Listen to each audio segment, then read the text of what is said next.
আলমারির মধ্যে সাজানো হাত বোমা, আছে দেশীয় অস্ত্র, পাশাপাশি চারিদিকে ছড়িয়ে ছিটিয়ে আছে টাকা লেনদেনের রসিদ, জঙ্গিবাদী বই, বিভিন্ন গুরুত্বপূর্ণ সরকারি নথিসহ অনেক সামগ্রী।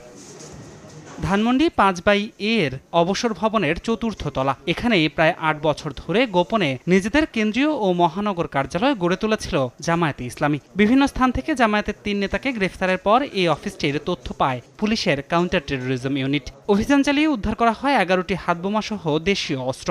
সংস্থাটির দাবি, সাম্প্রতিক সময়ে কোটা আন্দোলনকে কেন্দ্র করে ধানমন্ডি এলাকায় সহিংসতা সহ স্বরাষ্ট্রমন্ত্রীর বাড়ি ঘেরাওয়ের পরিকল্পনা হচ্ছে এখান থেকেই। এই আন্দোলনে এই রাস্তাটিতে বা রাস্তার আশেপাশে কীরকম ধ্বংসযজ্ঞ চালানো হয়েছিল, আপনারা জানেন যে মাননীয় স্বরাষ্ট্রমন্ত্রীর বাসায়ও হামলা চালানোর চেষ্টা করা হয়েছিল, হামলা চালিয়েছিল, এবং সেটাও এই অফিস থেকে। এবং শিবিরের কেন্দ্রীয় সভাপতি রাশেদ এই হামলার নেতৃত্ব দিয়েছিল। জামাতে ইসলামের ঢাকা মহানগর এবং কেন্দ্রীয় অফিস হিসাবে এই অফিসটি ব্যবহৃত হয়।